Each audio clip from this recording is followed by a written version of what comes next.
Guys, lumambot yung parka natin, yung dingding ng bangka. Ano, kasi yung nilagay na plywood nila dati dito sa dating may-ari, ordinary lang, kaya ganito talaga mangyayari. Tapos na-stock ng ilang taon, isang taon na-stock pala ito. Kaya kailangan tong sirain para palitan to. Ganyan kalaki, kasi delikado to lalo pag malalaki ng alon.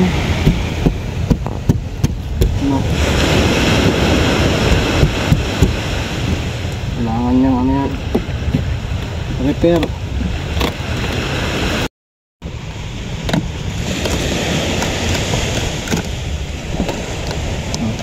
Kaya nababasa kasi dito siya dahil merong nilagay yung kasama. Bobo naman ito.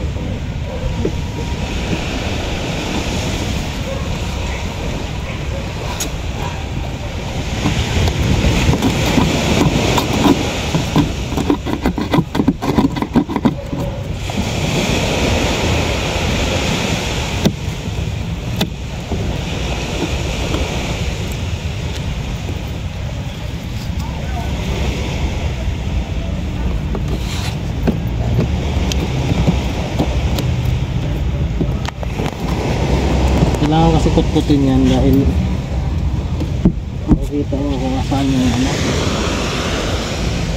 yung sira ay yung malambot.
So ayan guys, ito na yung natin, laki pala ng malambot. Yung mga malambot na parte tinanggal na natin para i-repair na natin yung buo dyan. Kasi mahirap yan pag may mga karga tayo, may mga kasama tayo, biglang pumutok yung dingding, disgrasya. Kaya yan, i-repair na natin yan. Laki. Ang problema dyan, buti na lang marunong tayo mag-repair konti.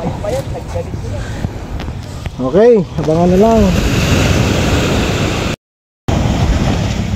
Ayun na guys, ito yung update ng bangka natin. Ayan, tapos ko na siyang ni-repair. Okay na siya. Bali, pinturahan na lang natin ngayon. Lilihain muna natin bago natin pinturahan.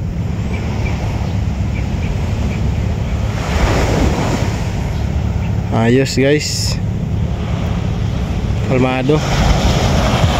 Few moments later. Ayun guys, tapos na